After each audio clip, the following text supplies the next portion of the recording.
मुक्त बाजार क्षेत्र की कलात्मक विविधता का प्रदर्शन कराते हैं। राजकोट में बड़ी संख्या में भारी एवं लघु उद्योग स्थित हैं, जो गुजरात की अर्थव्यवस्था में महत्वपूर्ण योगदान देते हैं। ये शहर एशिया का सबसे बड़ा ऑटोमोबाइल जोन भी बनता जा रहा है।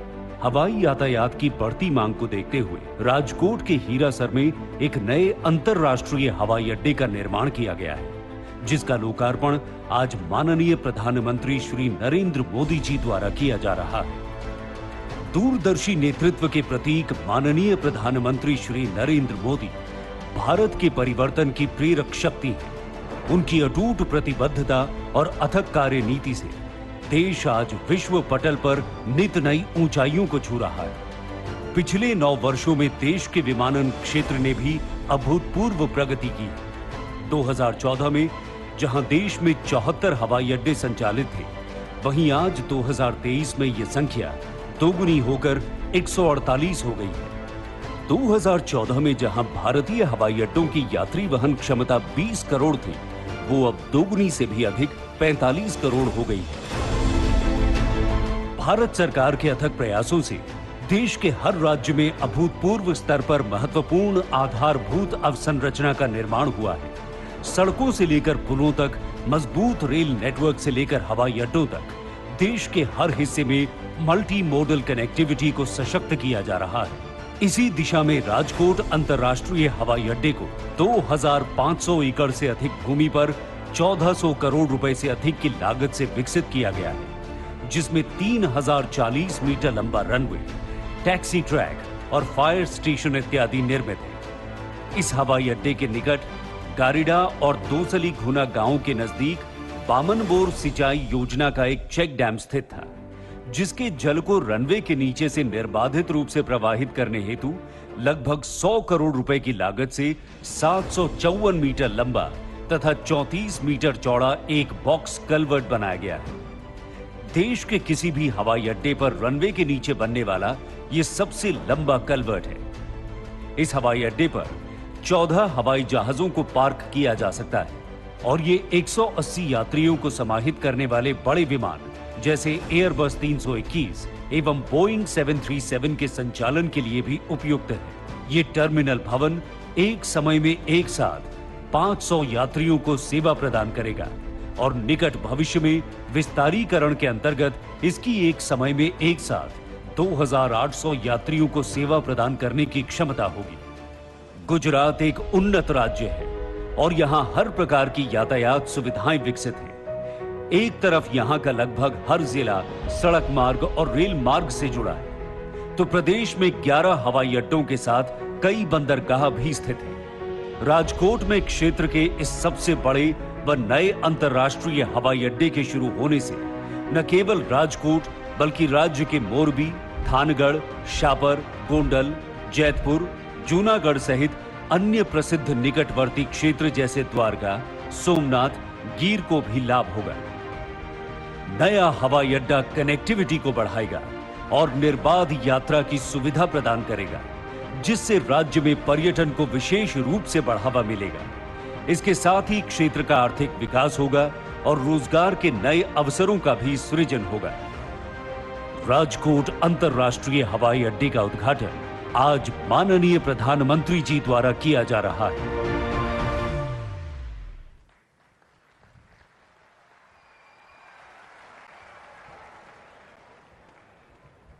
माननीय प्रधानमंत्री जी, सौराष्ट्र ने, गुजरात ने અને સમગ્ર દેશને આ અનુપમ ભેટ આપવા બદલ આપનો ખૂબ ખૂબ આભાર। સૌની યોજના થકી માં નર્મદાના પાણીથી સૌરાષ્ટ્રની ધરા નવ પલ્લવિત થઈ છે। આજે સૌરાષ્ટ્રનો ખેડૂત 3 ઋતુનો પાક લેતો થયો છે। સાથે સૌરાષ્ટ્રમાં ક્યારેય સિંચાઈ તથા પીવાના પાણી માટે વલખા ન મારે તેવું દૂરંદેશીપૂર્ણ અને નક્કર આયોજન એટલે સૌરાષ્ટ્રની જીવાદોરી સમાન સૌની યોજના, જે માનનીય શ્રી નરેન્દ્રભાઈ મોદીજીનું સ્વપ્ન છે। આજે તેઓના વરદ હસ્તે સૌની યોજનાના લિંક 3ના પેકેજ 8 અને પેકેજ 9નું લોકાર્પણ થશે।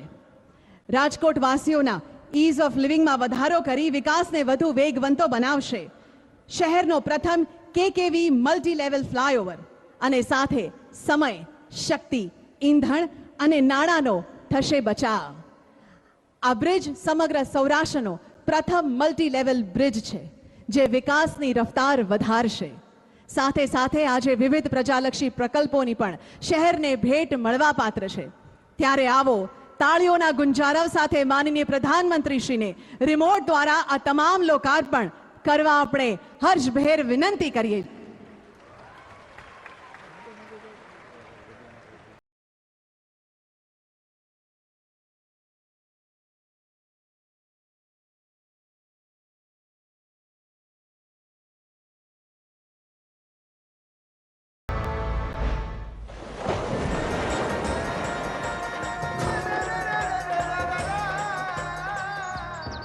ખમ્મા ગુર્જર દેશને ખમ્મા ગુર્જરી જાત માં રેવાના જ્યાં નીર પહોંચતા ખમ્મા કાઠિયાવાડ. સંસ્કૃતિને શિરમોર રાખીને વિકાસની ચોતરફી ગતિ કરતું આપણું આ શહેર પોતાના ખંતીલા સ્વભાવ અને જોશ થકી ગુજરાતને ભારતનું રોલ મોડેલ સ્થાપિત કરવામાં જરા પણ ઢીલ છોડતું નથી. ભારતના યશસ્વી પ્રધાનમંત્રી અને ગુજરાતના તત્કાલીન મુખ્યમંત્રી શ્રી નરેન્દ્રભાઈ મોદીની દીર્ઘ દ્રષ્ટિ અને ગુજરાતના કર્તવ્યનિષ્ઠ મુખ્યમંત્રી શ્રી ભૂપેન્દ્રભાઈ પટેલના અથાગ પરિશ્રમ થકી આપણું રાજકોટ આજે ધૂળ ખંખેરીને ઊભું થયું છે અને આર્થિક વિકાસની દિશામાં હરણફાળ ભરી રહ્યું છે. એક સમયે પાણીના એક એક ટીપા માટે વલખા મારતા સૌરાષ્ટ્રના ફળીએ આજે નર્મદાના નીર પહોંચ્યા છે. આજે એક એવો નજરાણો આપવાનું મને સૌભાગ્ય મળ્યું છે કે જે આવનારા 100 વર્ષ સુધી સૌરાષ્ટ્રના જીવનને તાજગી આપશે. પ્રજાહિત અને લોક કલ્યાણના કામો માટે સદાય તત્પર તત્કાલીન મુખ્યમંત્રી શ્રી નરેન્દ્ર મોદીના માર્ગદર્શન થકી આપણને સૌની યોજના દ્વારામાં નર્મદાના નીર મળ્યા અને આજે આ યોજનાનો વધશે વિસ્તાર. સૌની યોજના હેઠળ લિંક 3 પેકેજ 8 અને 9 હેઠળ કુલ 394 કરોડના ખર્ચે 95 ગામોની તરસ छिपाશે. વિકાસના બીજા પ્રકલ્પોમાં રૂપિયા 130 કરોડના ખર્ચે તૈયાર થયેલ રાજકોટનો સૌ પ્રથમ 4 lane multi level bridge KKV flyover બ્રિજનું લોકાર્પણ થશે, જે રાજકોટની ટ્રાફિક સમસ્યાનું કરશે નિવારણ. રૂપિયા 30 કરોડના ખર્ચે 50 MLD ક્ષમતા અને ઝીરો લિક્વિડ ડિસ્ચાર્જ ટેકનોલોજી ધરાવતા વોટર ટ્રીટમેન્ટ પ્લાન્ટનું લોકાર્પણ. રૂપિયા 25 કરોડના ખર્ચે 15 MLD ક્ષમતા અને SBR ટેકનોલોજીથી સજ્જ સુવેજ ટ્રીટમેન્ટ પ્લાન્ટનું લોકાર્પણ. રૂપિયા 42 કરોડના ખર્ચે નિર્માણ પામેલ ન્યારી ડેમથી રૈયાધાર ફિલ્ટર પ્લાન્ટ સુધી 1219 mm ડાયામીટરની પાઇપલાઇનનું લોકાર્પણ. લોકોમાં વાંચનનો અભિગમ વધારે સુદ્રઢ બને એ માટે રૂપિયા 9 કરોડના ખર્ચે અદ્યતન લાઇબ્રેરીનું લોકાર્પણ. લોક કલ્યાણ અને પ્રજાહિતને વરેલા આ પ્રકલ્પો રાજકોટના ઔદ્યોગિક, શહેરી અને કૃષિ વિકાસને આપશે પ્રચંડ વેગ. એક બાજુ સપનાઓની વાવણી થશે તો બીજી બાજુ ખુશીઓનો સૂરજ ઉગશે.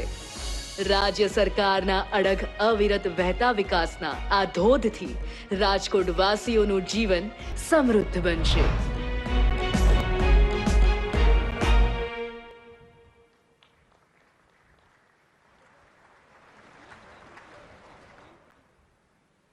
માનનીય પ્રધાનમંત્રી શ્રી સમસ્ત સૌરાષ્ટ્રવાસીઓને, રાજકોટવાસીઓને વિવિધ પ્રજાલક્ષી પ્રોજેક્ટ્સ ભેટ કરવા બદલ આપનો આભાર માનીએ છીએ. ભારત દેશના પ્રત્યેક નાગરિકની સુખાકારી, સુવિધા, વિકાસ અને નવા આયામોની હર હંમેશ દરકાર કરનાર, આધુનિક ભારતને વિશ્વ ફલક પર પહોંચાડનાર, દીર્ઘદ્રષ્ટા અને વિકાસ પુરુષ આપણા આદરણીય અને સન્માનનીય શ્રી નરેન્દ્ર મોદીજીને આવો તેમના વિશેષ સંબોધન માટે ખૂબ હર્ષભેર જયનાદ સાથે આવકારીએ.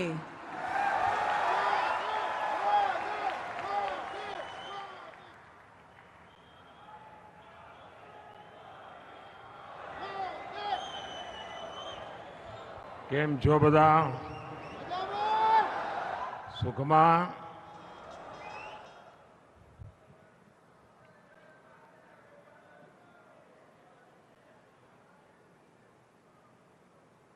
गुजरात के मुख्यमंत्री श्रीमान भूपेंद्र भाई पटेल, मंत्रिमंडल में मेरे सहयोगी श्री ज्योतिरादित्य सिंधिया जी, पूर्व मुख्यमंत्री भाई विजय रूपाणी जी, सी.आर. पाटिल जी,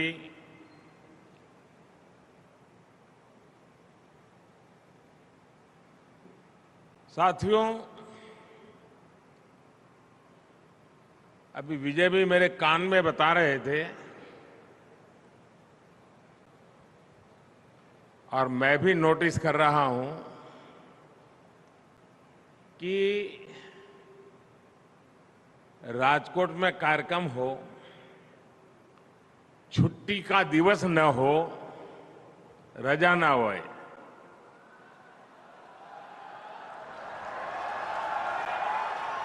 અને બપોરનો સમય હોય, રાજકોટમાં કોઈ આ સમયે સભા કરવાનું ન વિચારે, ત્યાં આટલી વિશાળ જનમેદની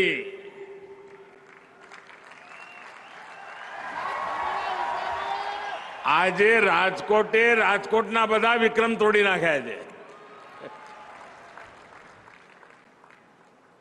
नहीं तो वर्षों से मैं જોઈએ કે સાંજે 8 વાગ્યા પછી ઠીક રહેશે ભાઈ, અને રાજકોટને તો બપોરે સુવા ટાઈમ જોઈએ પાછો. आज राजकोट के साथ साथ पूरे सौराष्ट्र और गुजरात के लिए बड़ा दिन है. लेकिन प्रारंभ में मैं उन परिवारों के प्रति अपनी संवेदना व्यक्त करना चाहता हूं जिन्हें प्राकृतिक आपदाओं के चलते काफी नुकसान उठाना पड़ा है. कुछ दिन पहले ही साइक्लोन आया था और फिर बाढ़ ने भी बहुत तबाही मचाई. संकट के इस समय में एक बार फिर जनता और सरकार ने साथ मिलकर इसका मुकाबला किया है. मैं सभी प्रभावित परिवारों का जीवन जल्द से जल्द सामान्य हो, इसके लिए भूपेंद्र भाई की सरकार हर संभव प्रयास कर ही रही है. केंद्र सरकार भी राज्य सरकार को जिस भी सहयोग की जरूरत है उसे पूरा कर रही है. भाइयों और बहनों, बीते वर्षों में राजकोट को हमने हर प्रकार से आगे बढ़ते देखा है. अब राजकोट की पहचान सौराष्ट्र के ग्रोथ इंजन के तरफ भी हो रही है. यहां इतना कुछ है, उद्योग धंधे हैं, बिजनेस है, संस्कृति है, खान पान है, लेकिन एक कमी महसूस होती थी और आप सभी भी बार बार मुझे बताते रहते थे और वो कमी भी आज पूरी हो गई है. अभी कुछ देर पहले जब मैं नए बने एयरपोर्ट पर था तो आपके इस सपने के पूरे होने की खुशी मैंने भी महसूस की. और मैं हमेशा कहता हूं, राजकोट है जिसने मुझे बहुत कुछ सिखाया. मुझे पहली बार विधायक बनाया. मेरी राजनीतिक यात्रा की शुरुआत उसको हरी झंडी दिखाने का काम राजकोट ने किया.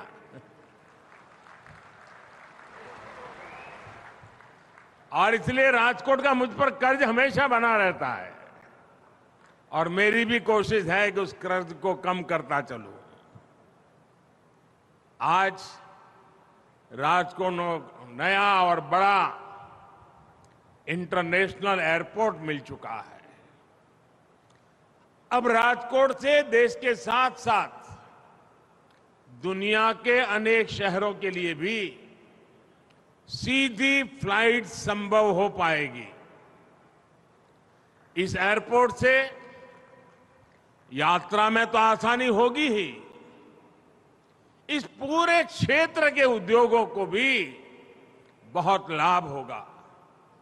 और जब मैं मुख्यमंत्री था, शुरुआती दिन थे, ज्यादा अनुभव तो नहीं था, और एक बार मैंने कहा था ये तो मेरा मिनी जापान बन रहा है।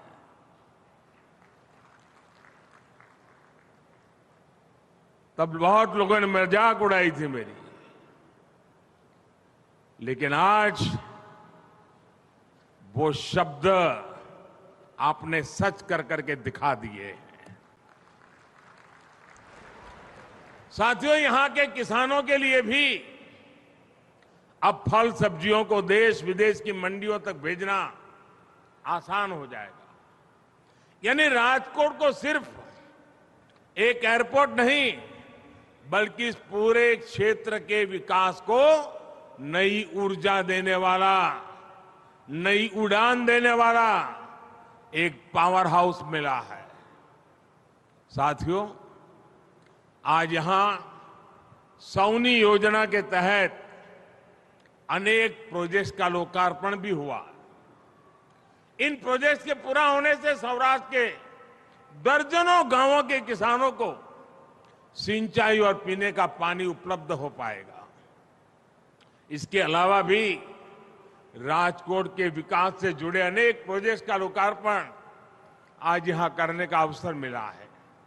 मैं इन सभी परियोजनाओं के लिए आप सभी को बहुत बहुत बधाई देता हूं। साथियों, बीते 9 वर्षों में केंद्र सरकार ने समाज के हर वर्ग, हर क्षेत्र के जीवन को आसान बनाने के लिए काम किया है। हम गुड गवर्नेंस की, सुशासन की गारंटी देकर आए हैं। आज हम उस गारंटी को पूरा करके दिखा रहे हैं। हमने गरीब हो, दलित हो, पिछड़े हो, आदिवासी हो, सबके जीवन को बेहतर बनाने के लिए निरंतर काम किया है। हमारी सरकार के प्रयासों से आज देश में गरीबी तेजी से कम हो रही है। अभी हाल में जो रिपोर्ट आई है वो कहती है कि हमारी सरकार के 5 साल में 13.5 करोड़ लोग गरीबी से बाहर निकले हैं। यानी आज भारत में गरीबी से बाहर निकलकर एक नियो मिडिल क्लास, नए मध्यम वर्ग का सृजन हो रहा है। इसलिए हमारी सरकार की प्राथमिकताओं में मिडिल क्लास भी है, नियो मिडिल क्लास भी है, एक प्रकार से पूरा मध्यम वर्ग है। साथियों, आप याद कीजिए 2014 से पहले मध्यम वर्ग की एक बहुत आम शिकायत क्या होती थी? लोग कहते थे कनेक्टिविटी कितनी खराब है, हमारा कितना समय आने जाने में बर्बाद हो जाता है। लोग कहीं बाहर देश से आते थे, बाहर की फिल्मों को देखते थे, टीवी पे दुनिया की अपनी नजर जाती थी, तो उनके मन में सवाल उठते थे, सोचते थे कि हमारे देश में कब ऐसा होगा, कब ऐसे सड़कें बनेगी, कब ऐसे एयरपोर्ट बनेंगे। स्कूल, दफ्तर आने जाने में परेशानी, व्यापार कारोबार करने में परेशानी, कनेक्टिविटी का देश में यही हाल था। हमने बीते 9 वर्षों में इस परेशानी को दूर करने का हर संभव प्रयास किया।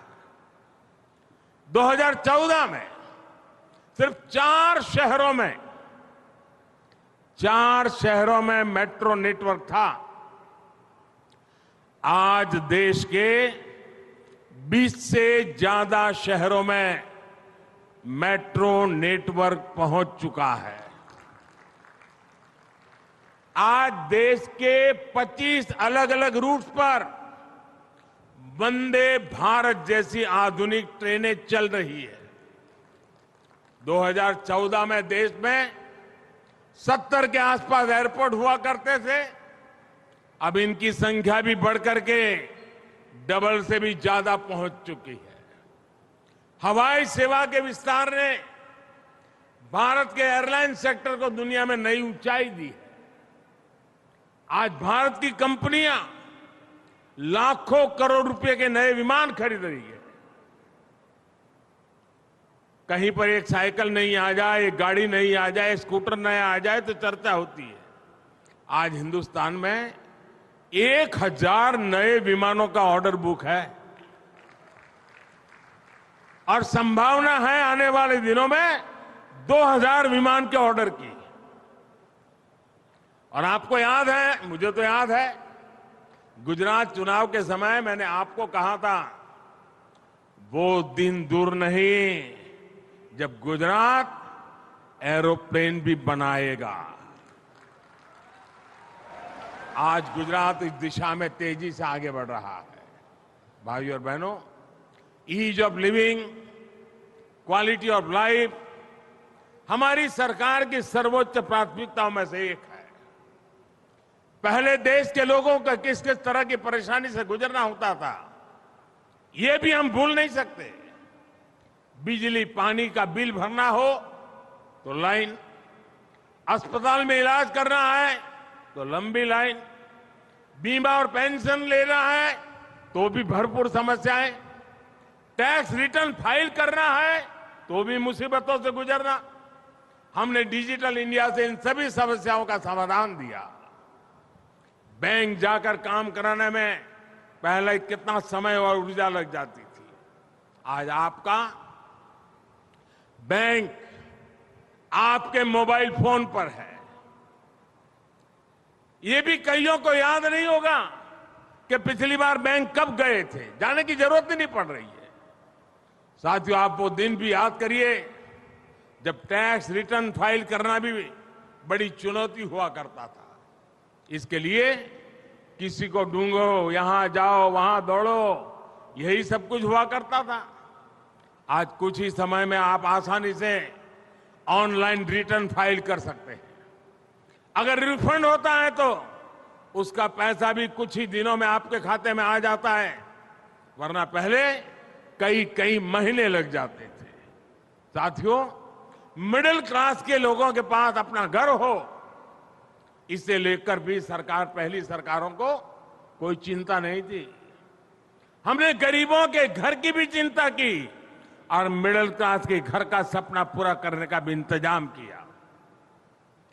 पीएम आवास योजना के तहत हमने मध्यम वर्ग के परिवारों को घर बनाने के लिए विशेष सब्सिडी दी। इसके तहत 18 लाख रुपए तक की सालाना आय वाले परिवारों को मदद दी गई। अभी तक देश के मध्यम वर्ग के 6 लाख से ज्यादा परिवार इसका लाभ उठा चुके हैं। यहां गुजरात के भी 60,000 से ज्यादा परिवारों ने केंद्र सरकार की इस योजना का लाभ उठाया है। साथियों, केंद्र में जब पुरानी सरकार थी तो अक्सर सुनते थे कि घर के नाम पर यह ठगी हो गई, वो धोखा हो गया। कई कई सालों तक घर का पोजीशन नहीं मिलता था, कोई कायदा कानून नहीं था, कोई पूछने वाला नहीं था। ये हमारी सरकार है जिसने रेरा कानून बनाया, लोगों के हितों को सुरक्षित किया। रेरा कानून की वजह से आज लाखों लोगों के पैसे लूटने से बच रहे हैं। भाइयों और बहनों, आज जब देश में इतना काम हो रहा है, देश आगे बढ़ रहा है, तो कुछ लोगों को परेशानी होनी बहुत स्वाभाविक है। जो लोग देश की जनता को हमेशा तरसा कर रखते थे, जिन लोगों को देश की जनता की आवश्यकताओं और आकांक्षाओं से कोई मतलब नहीं था, वो लोग देश की जनता के सपने पूरे होते देखकर आज जरा ज्यादा चिढ़े हुए हैं। और इसलिए आप देख रहे हैं आजकल इन भ्रष्टाचारियों और परिवारवादियों ने अपनी जमात का नाम भी बदल दिया है। चेहरे वही पुराने हैं, पाप भी पुराने हैं, तौर तरीके भी पुराने हैं, लेकिन जमात का नाम बदल गया है। इनके तौर तरीके भी वही है, पुराने हैं, इनके इरादे भी वही है। जब मिडिल क्लास को कुछ सस्ता मिलता है तो ये कहते हैं कि किसान को सही कीमत नहीं मिल रही। जब किसान को ज्यादा कीमत मिलती है तो ये कहते हैं कि महंगाई बढ़ रही है। यही दोहरापन इनकी राजनीति है। और आप देखिए महंगाई के मामले इनका ट्रैक रिकॉर्ड क्या है। जब वो केंद्र में सत्ता में थे तो इन्होंने महंगाई दर को 10% तक पहुंचा दिया था। अगर हमारी सरकार ने महंगाई काबू में नहीं की होती तो आज भारत में कीमतें आसमान छू रही होती। अगर देश में पहले वाली सरकार होती तो आज दूध 300 रुपये लीटर, दाल 500 रुपये किलो बिक रही होती। बच्चों की स्कूल फीस से लेकर आने जाने का किराया तक सब कुछ कई गुना हो चुका होता। लेकिन साथियों, ये हमारी सरकार है जिसने कोरोना महामारी के बावजूद, रूस यूक्रेन युद्ध के बावजूद महंगाई को काबू में करके रखा है।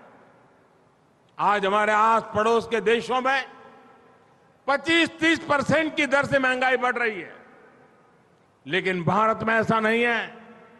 हम पूरी संवेदनशीलता के साथ महंगाई कंट्रोल करने के प्रयास करते आए हैं और आगे भी करते रहेंगे।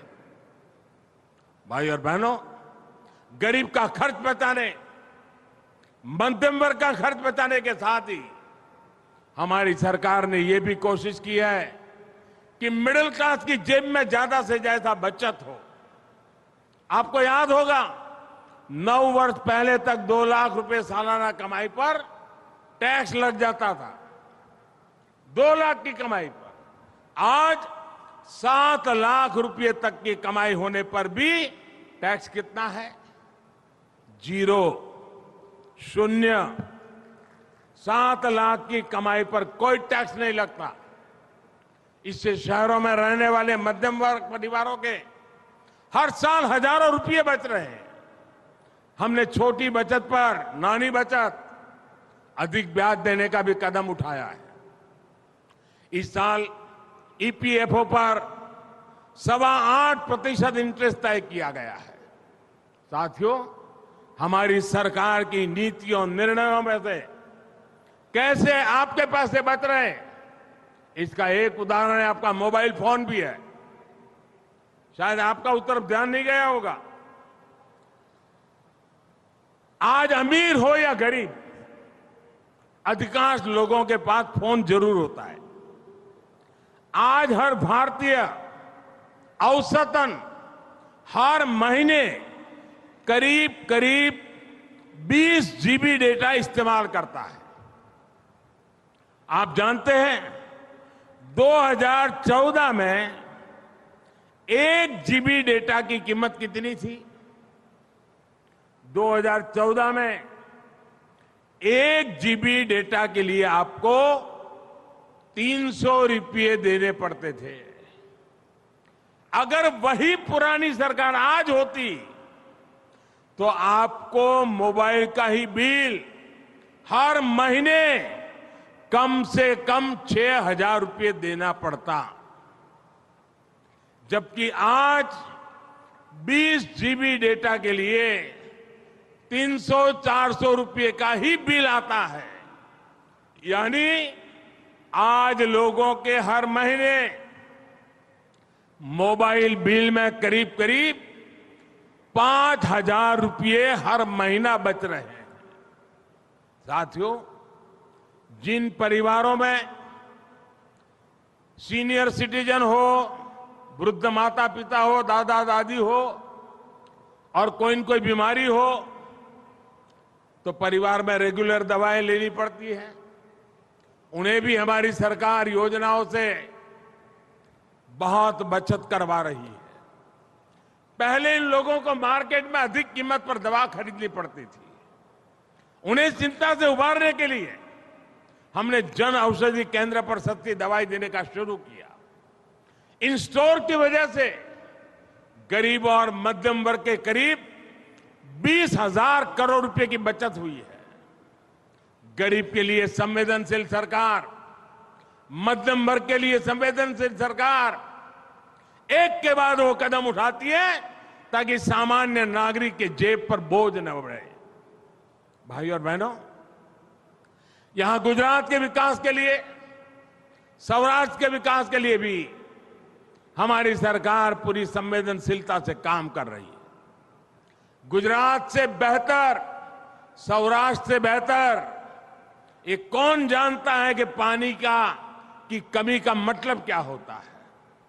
सौनी योजना से पहले क्या स्थिति थी और सौनी योजना के बाद क्या बदलाव आया है, यह हमें सौराष्ट्र में दिखता है।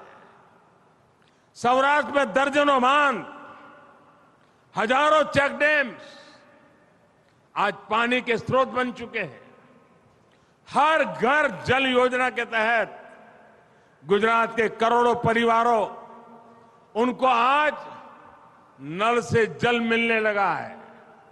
साथियों, यही सुशासन का मॉडल है जो देश में बीते 9 वर्षों में एक के बाद एक कदम उठा करके जन सामान्य की सेवा करके उसकी आवश्यकताओं को पूरी करके हमने इस मॉडल को सिद्ध किया है। ऐसा सुशासन जिसमें समाज के हर वर्ग, हर परिवार की जरूरतों, उसकी आकांक्षाओं को ध्यान में रखा जा रहा है। यही विकसित भारत के निर्माण का हमारा रास्ता है। इसी रास्ते पर चलते हुए हमें अमृत काल के संकल्पों को सिद्ध करना है। राजकोट से इतनी बड़ी संख्या में आपका आना, आप सभी को नया एयरपोर्ट मिलना, वो भी अंतर्राष्ट्रीय एयरपोर्ट मिलना, और दूसरे भी अनेक प्रोजेक्ट का नजराना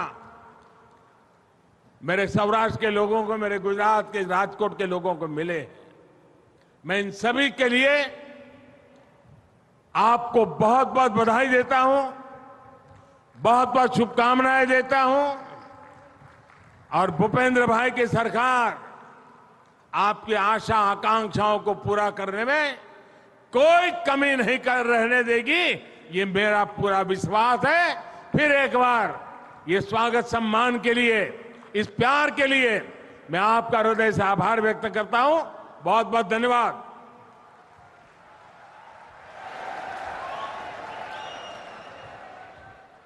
આવો માનનીય પ્રધાનમંત્રીશ્રીનો અનેક ભેટ આપવા બદલ, મહત્વપૂર્ણ ઉપસ્થિતિ બદલ અને સમગ્ર રાજકોટ અને સમગ્ર સૌરાષ્ટ્ર વતી આપણે હૃદયસ્થ આવજો કહીએ અને ફરી પધારવા નિમંત્રણ આપીએ।